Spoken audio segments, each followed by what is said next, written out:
So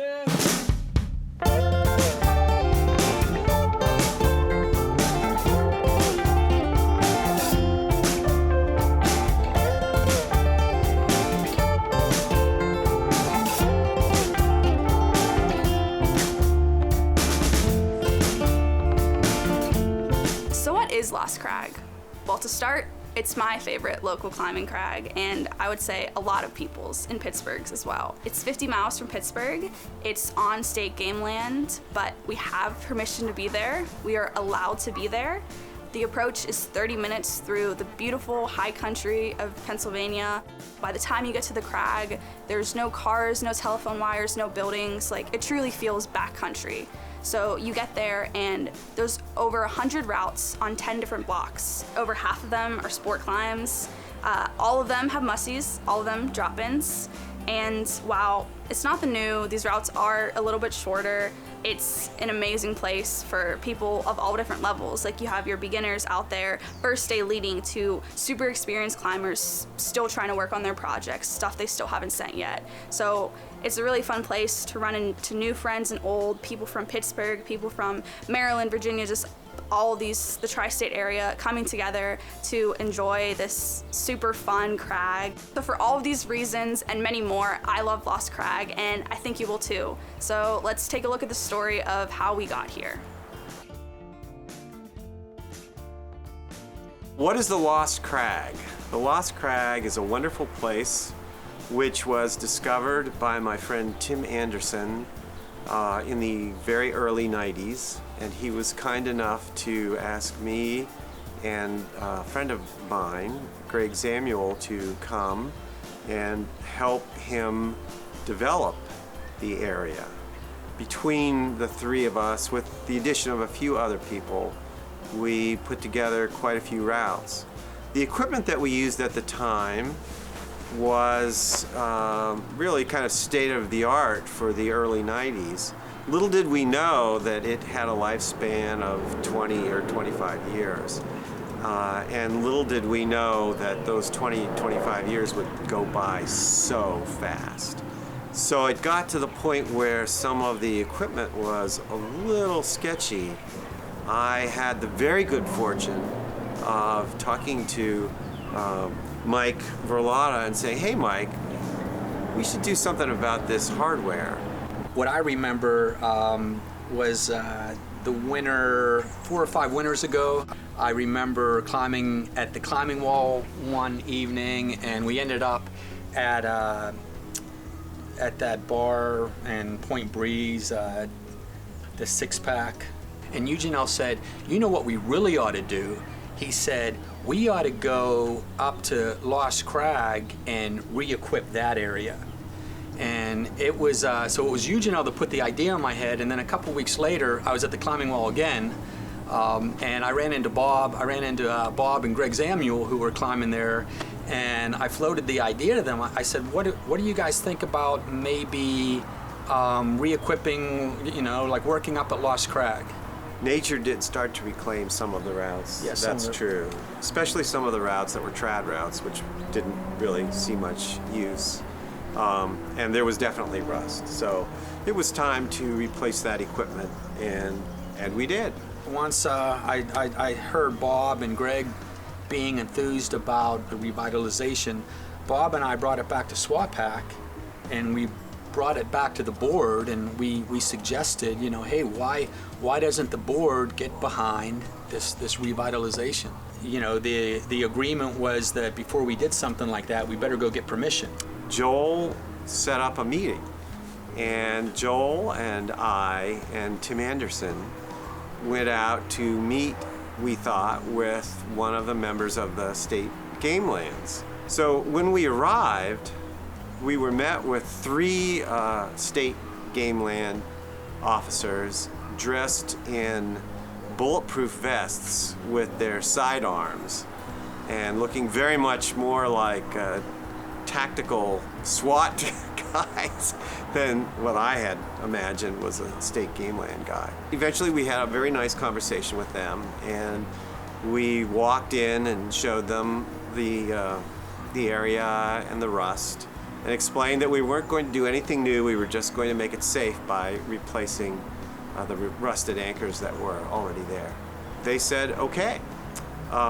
They made us promise that, you know, as far as trail signage, there would be no signage. They were fine with our rock cairns. And by the end of the day that we spent with them, the afternoon we spent with them, I think there was a lot of good relationships between the three of us and the three of them. Yeah, so SGL folks were on board. They gave us permission, and once we had permission, the board voted on funding the project. We had some discussion about what to use to replace the hardware. It was Tim Anderson's push to go with the glue ends, to go with the wave bolts, which, you know, 4 or 5 years ago, they were starting to catch on. People recognized that those bolts were the most superior hardware to use. I ended up making some calls to the Climb Tech folk, the folks that make wave bolts, and it ended up that the VP down there, Chris, has got some Pennsylvania ties. He was willing to contribute a lot of the hardware at cost. So the initial purchases for the replacement, you know, we were able to get at cost from Chris from Climb Tech, and it was great to have Tim out there in the beginning. He was out there on the first day, and we pulled some of those old bolts out, and, you know, we started to put the new bolts in. We ended up replacing every bolt on every route. We got mussy hooks on the top of all of those routes. You know, there are now over 100 routes there that are fully equipped with mussy hooks on the top. And a lot of those routes had been reclaimed by nature, and so there was quite a bit of cleaning that we had to do also to get those routes in shape. At one point, I was invited to go up to the Mohonk Preserve and be a part of a workshop that Access Fund sponsored. It was a 3-day workshop. We actually got into hands-on, like we placed bolts, we pulled out bolts. It was great to have some experts from Petzl there and, you know, really talk about some best practices. One of the best things that came out of that workshop was that I came away with the name Greg Barnes, who spearheads American Safe Climbing Association. They actually provided, this is what they do, they will provide hardware for local climbing organizations that are going out to their local crags and replacing old rusty bolts. SWAPAC bought the first round of hardware. The second and third phase was supplied by American Safe Climbing Association. Somehow, every weekend, Mike showed up with a fresh supply of bolts. And these bolts are not cheap bolts. You should understand that, audience. And the mussy hooks, and the quick links, right. And the glue. And I had no idea where these things came from, and I didn't want to know. As long as he had them and we could put them in, that was fine with me. It was legit, though. It was all legit. The folks that showed up to help, I mean, so impressive. I think it was 2 years of work that we spent on that project. And over those 2 years, I have no doubt that there were over 100 different people at some point up at that crag, you know, helping us clean, you know, clean old routes and helping with all the work. I tried to do the math once, and I know every time I went up there, I would, you know, there'd be 3 or 4 people with me. And I think I put in 60 or 70 days up there. You multiply that by 5, you know, we're talking 300 work days of 8 to 10 hours.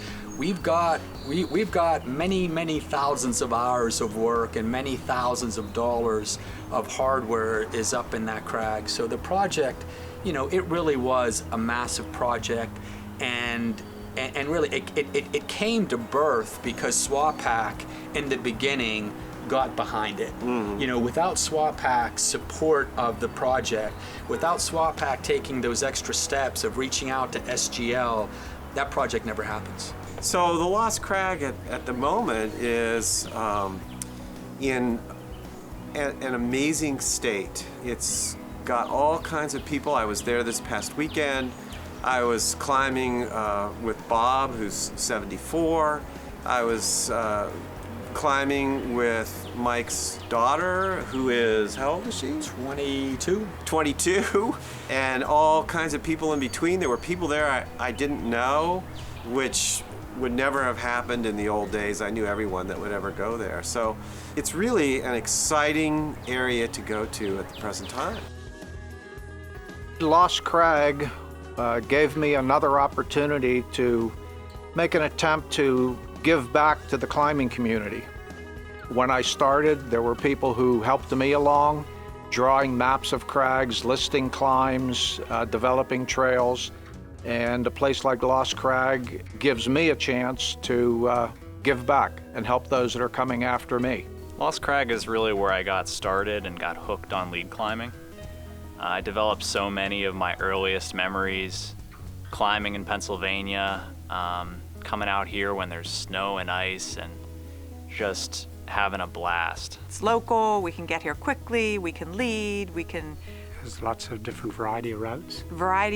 And lots of different levels from beginner to way above our head. And I'm really proud that I came out with some people and helped rebolt the area and clean it up, get it set for climbing.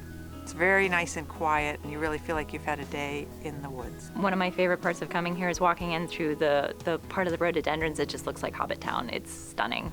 But a lot of my first trad experience was here, not being able to travel during the week to go faraway places like Seneca or the New makes this place really accessible for a lot of different varieties of climbs, and it's been really helpful for me in developing my lead experience and trad experience and just hanging out with awesome people. Lost Crag for me is really the place where I fell in love with Southwestern Pennsylvania climbing. It was the first place that I did leading out here in Pennsylvania. I actually got introduced to developing through Mike Varlotta out here. So many different memories from coming here in the winter with like freezing ice and snow to some summer days where we went to a swimming hole afterwards. It's a fantastic place and so many opportunities and relatively close to Pittsburgh. This is my first time in Lost Crag. I'm initially from Western Maryland. I grew up doing everything outdoors. However, this is the first time I've ever outdoor climbed, and I have to say that this place is absolutely phenomenal.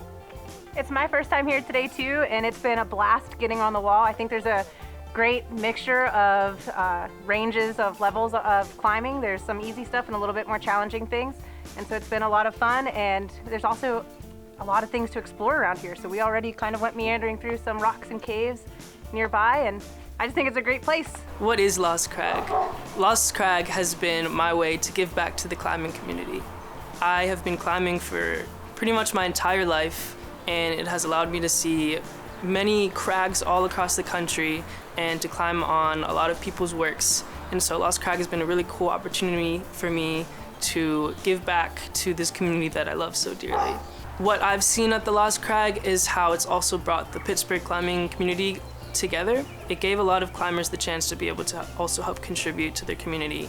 Back in high school, there were countless 6 a.m. wake-ups on Saturday mornings in order to help put in the time for this project. In those moments, it seemed like it was just a ton of work.